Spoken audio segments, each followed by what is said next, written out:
Policy तो मुश्किल थी, इसके ब्लोबैक्स भी आए जब अचानक से सवात में कुछ टीटीपी फाइटर्स बाज़ारों में नज़र आए तो लोग बाहर आ गए एहतजाज के लिए। वो और बात है, इसका मतलब लोग ऑन बोर्ड नहीं थे। बट मूविंग फॉरवर्ड, अगर एग्जैक्टली अगर अगर पॉलिटिकल मुजम्मिल, यही यही जो है, जैसे मैंने आपको कहा ना कि उस मीटिंग के अंदर महमूद खान, परवेज खट्टक, मुराद सईद, बल्कि आजम खान जो कि एसपीएम थे, secretary to the prime minister थे, वो भी मीटिंग में मौजूद थे क्योंकि वो खैबर पख्तूनख्वा से हैं।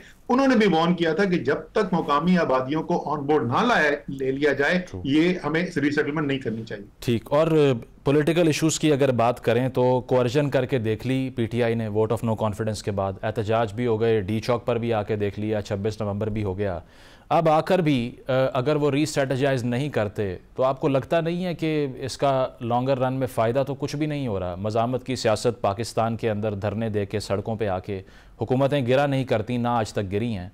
तो अगर ईद के बाद भी इसी को कंटिन्यू करना है, not learning from the events of the past, आपको लगता नहीं है कि रीस्ट्रेटजाइज करना चाहिए? देखिए, इसके अंदर जो मौजूदा सूरत हाल है, मेरे ख्याल में दोनों साइड्स जो हैं, दोनों फरीक जो हैं, हुकूमत और तहरीक इंसाफ, दोनों को रीस्ट्रेटजाइज करना चाहिए। हुकूमत भी अगर उनको पार्लियामान का फोरम नहीं देगी जहां पे उनके मसाइल का हल निकलेगा, तो उनके पास कोई चॉइस ही नहीं रह जाएगी। चाहे वो पॉलिसी कामयाब हो, वो पॉलिसी कामयाब ना हो, उनके पास सड़क के अलावा रास्ता कोई नहीं रह जाएगा। हुकूमत तो पार्लियामानी कमेटी ऑफर कर रही थी, उन्होंने कहा कि इसमें जान ही नहीं है, ये तो टूथलेस है। नहीं नहीं, वो उन्होंने, उनकी तो ये हालत थी हुकूमत की, और ये ऑफिशियल स्टैंड है भाई, कि उन मुज़ाकरात के दौरान प्रोडक्शन ऑर्डर इशू किया गया एजाज चौधरी का, सेनेटर एजाज चौधरी का, सेनेट इजलास के लिए। वो तहरीक इंसाफ ने नहीं इशू किया था, वो यूसुफ रजा गिलानी जो पाकिस्तान पीपल्स पार्टी से ताल्लुक रखते हैं, उन्होंने इशू किया था। और हुकूमत ने अपनी बेबसी का इजहार कर दिया कि जी हम इसको कंप्लाई नहीं कर सकते। यूसुफ रजा गिलानी नाराज हो गए, उन्होंने सेनेट का इजलास चेयर करने से इनकार कर दिया। तो वो तो हुकूमत के हाथ में कुछ होगा, कुछ स्पेस होगी तो फिर कोई आगे रास्ता निकलेगा। बट मेरा, आपको पता है कि मेरी राय जो है वो तो यही है कि जब तक सियासी पार्टियां आपस में बैठ के अपने तमाम मामलात को हल करने के लिए नहीं बैठेंगे, तो आगे ना हुकूमत के लिए अच्छाई नजर आ रही है मुझे, ना तहरीक इंसाफ के लिए अच्छाई नजर आ रही है, और इसका मतलब यह है कि मुल्क के लिए अच्छाई नहीं। 190 मिलियन पाउंड का केस है, इसके अलावा तोशाखाना 2 का केस है, लेकिन लीगल टीम की सूरत हाल ये है कि आपस में लड़ा जा रहा है। हमने देखा बाबर अवान साहब को मुलाकात नहीं करने दी गई, सलमान राजा साहब ने जो इस्लामाबाद हाई कोर्ट का फैसला था अडियाला जेल में मुलाकातों के हवाले से TOR तय हुए, उसको एक्सेप्ट कर लिया। फैसल चौधरी साहब ने शदीद तनकीद की उस पर, और सलमान राजा साहब ने कहा कि इनको पार्टी से ही, लीगल टीम से ही निकाल दिया है। फवाद चौधरी साहब ने उस पर रिस्पॉन्ड किया, एक स्लैंग बोला, वो मैं बोल नहीं सकता, बट उन्होंने कहा कि सलमान राजा साहब को रखा ही इसलिए हुआ है कि इसको निकाल दिया या उसको रख लिया, इसके अलावा इनका पार्टी में कोई काम नहीं है। इतने क्रूशल केसेस आगे आ रहे हैं और लीगल टीम आपस में लड़ने में मसरूफ़ है। अच्छा, लीगल जो टीम है, उसका वो फैसल चौधरी वाला मसला तो वाकई में हुआ है, रियलिटी है वो पुरानी। आप समझ लें कि आपस के अंदर जो रंजिशें हैं या जो मुकाबला चलता रहा है, मेरे ख्याल में तो ये प्रिडेट करता है इवन जो करंट सिचुएशन है। लेकिन उसके अंदर जरूर हुआ। जहां तक बाबर अवान का ताल्लुक है, बाबर अवान के ऊपर तो बड़ी क्लियरली सलमान अकरम राजा जो है पब्लिक पोजीशन ले चुके हैं। मोहम्मद मालिक के प्रोग्राम के अंदर उन्होंने कहा जी बिल्कुल वो हमारा हिस्सा है और बड़ी हम उनकी एहतराम करते हैं। और अगले हफ्ते की जो मीटिंग थी उसके अंदर बाबर अवान साहब का हमने नाम डाला हुआ था। एतराज तो हम ये कर रहे थे कि जब एक उसूल मुरतब हो गया और हाईकोर्ट ने ये फैसला कर दिया कि जी लॉयर्स जो नाम है, वकीलों के नाम जो है सलमान अकरम राजा देंगे, तो जेल हुकाम अपनी मर्जी से वो नाम क्यों तब्दील कर रहे हैं, वरना बाबर अवान के नाम के ऊपर एतराज नहीं। आप असद साहब PTI के इंटरनल सारे कल्चर को समझते हैं। PMLN पीपल्स पार्टी की बात करें, 2 दहाइयों से एक ही चेहरे उनकी टीम का हिस्सा रहते हैं। लोग उन पर तनकीद करते हैं लेकिन वो कहते हैं हमारी स्ट्रेंथ ये है। लेकिन PTI की बात करें तो शॉर्ट टर्मिज़म इतना ज़्यादा है कि टीम में तब्दीलियाँ, जब वो हुकूमत में थे या अब हुकूमत में नहीं है, हर हफ्ते एक नई शख्सियत all of a sudden powerful हो जाती है और बाद में उसको रिमूव कर दिया जाता है। इतने सडन चेंजेस क्यों होते हैं PTI के अंदर? आप अपनी फाइनेंस मिनिस्ट्री की एग्जांपल ले लीजिए या काबीना जो बनी थी उसकी एग्जांपल ले लीजिए। Out of nowhere somebody would become a hero और जो सेंट्रल शख्सियात होती हैं वो गायब हो जाती हैं। अब आप टीम में तब्दीलियों की रफ्तार देख लीजिए, इसकी वजह क्या है? शॉर्ट टर्मिज़म क्यों है इतना PTI में? अच्छा, मेरा इसके ऊपर एक थियरी है, एक फलसफा है मुजम्मिल इसके ऊपर, और वो ये देखे, हम अपने जो सब बैकग्राउंड से जो है ना, वो सीखते हैं, और जिस रास्ते से हम आए हुए होते हैं उस रास्ते में जो हमने सीखा होता है फिर वही उसी से हमारा जहन मुरतब होता है।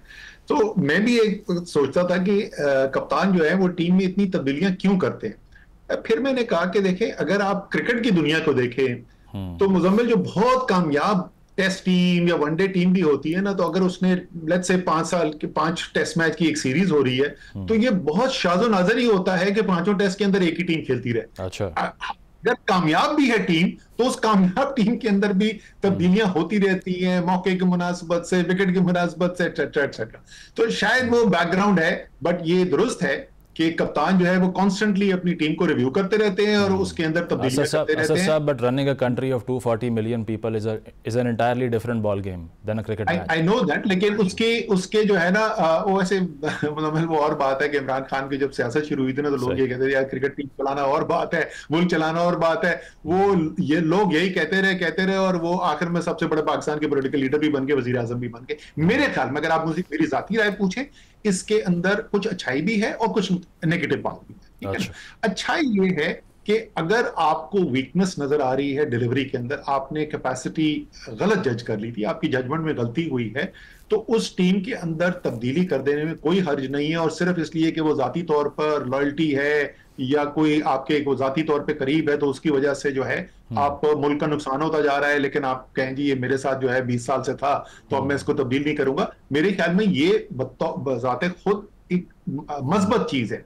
अच्छा। लेकिन मुल्क चलाने के लिए, या बिल्कुल दुरुस्त कह रहे हैं, या कोई बड़ी इदारा भी चलाने के लिए जो कंटिन्यूटी होती है ना, वो एक बहुत अहम चीज होती है। और टीम की जो आपस की केमिस्ट्री है वो भी बहुत अहम चीज होती है। तो इसमें एक बैलेंस है। अगर आप कह रहे हैं कि एक कोई ऐसा लीडर है जो तब्दीली करता ही नहीं अपनी टॉप टीम के अंदर, तो मेरे ख्याल में वो भी एक एक्सट्रीम सिचुएशन है। और अगर कोई लीडर जो है वो बहुत ज्यादा तब्दीलियां करता है तो मेरे ख्याल में वो भी एक एक्सट्रीम चीज है। सही, इस पे तो मजीद बात भी हो सकती है, लेकिन बलूचिस्तान का जो मसला है उसके ऊपर हमने देखा कि जहाँ ऑपरेशन की भी बात हमने सुनी कि हो जाएगा, ख्वाजा आसिफ साहब ने भी ये बात की। दूसरी तरफ ये भी कहा जा रहा है कि मुज़ाकरात होने चाहिए, ये भी कहा गया, खुर्रम दस्तगीर साहब ने कहा, नवाज शरीफ साहब भी ये कहते हैं बात करो, मौलाना साहब भी कहते हैं बात करो, PTI भी कहती है बात करो। तो फिर ये सारी सूरत हाल में बात करने के राह में हायल कौन है? अच्छा, ये जो है ना, इसमें अभी बिल्कुल बातचीत होनी चाहिए, इसमें तो कोई शक ही नहीं है, लेकिन किससे बात होनी चाहिए? देखें, इस वक्त जो आपका बलूचिस्तान का मसला है ना, और ये मैं माजरत के साथ अपने दोस्तों हैं, क्योंकि मेरे कई उनमें से साथ जानने वाले हैं, उनके साथ काम किया हुआ है, काबीना के अंदर साथ रहे हुए हैं। जो लीडरशिप है इस वक्त, जो पार्लियामान के अंदर इस वक्त लीडरशिप बैठी हुई है बलूचिस्तान के अंदर, और सिर्फ मैं आज की नहीं बात कर रहा, ये एक अरसे से ये सिलसिला चल रहा है। वो लीडरशिप जो है वो अवाम की राय का रिप्रेजेंटेटिव नहीं। True. तो पाकिस्तान की रियासत और बलूचिस्तान के अवाम के दरमियान जो रिश्ता जुड़ता है वो उन मुंतखब नुमाइंदों से जुड़ता है जिनको वोट दे के असेंबली के अंदर भेजा जाता है। मेरी नाकस राय के अंदर असेंबली के अंदर जो लोग बलूचिस्तान में बैठे हुए हैं, ये बलूचिस्तान की अवाम की जहन की अक्कासी नहीं करते। तो बलूचिस्तान के अवाम की बात सुनना बहुत जरूरी है। आप BLA के साथ बात करना चाहें या ना करना चाहिए, वो बहस तलब मसला है, वो एक अलग चीज है जिसके ऊपर बात की जा सकती है। लेकिन बलूचिस्तान के अवाम के साथ बात करना इस सेंस के अंदर की आवाज सुनना जो बहुत जरूरी है। मैं इसमें आखिरी चीज आपको बोल दूं, बिल्कुल हमारे हुकूमत के जो आखिरी 2-3 महीने थे ना, उस वक्त भी मुझे बहुत ज्यादा, क्योंकि मैं बलूचिस्तान के अंदर काम कर रहा था, बलूचिस्तान की हुकूमत के साथ भी, और वहां पे तरक्याती पैकेज भी बनाया हुआ था, तो मुझे बहुत ज्यादा देख के परेशानी होती थी जब मैं वहां पे बलोच, खासतौर पे पढ़े लिखे नौजवानों से बात करता था। और मुझे अभी तक याद है, मैंने इमरान खान साहब वजीर आजम के साथ भी और आर्मी चीफ जनरल बाजवा दोनों के साथ ये बात की थी कि हमें पॉलिटिकल स्पेस क्रिएट करने की जरूरत है जो अवाम के वाकई में हकीकी नुमाइंदे हैं। तो कम से कम एक लोकल गवर्नमेंट का ऐसा निजाम ले आए, चाहे नॉन पार्टी कर दें, लोगों को अपनी राय के मुताबिक लोग मुंतखब करने दें नुमाइंदों को। और जब तक हम वो नहीं करेंगे और सिर्फ सिक्योरिटी की अगर हम इकदाम करेंगे, तो कुछ चॉइस ही नहीं है, सिक्योरिटी के इकदाम तो करने ही करने और सख्त करने पड़ेंगे आप। लेकिन अगर सिर्फ सिक्योरिटी के इकदाम करेंगे, मुझे खतरा ये है कि शायद और ज्यादा मजीद खराब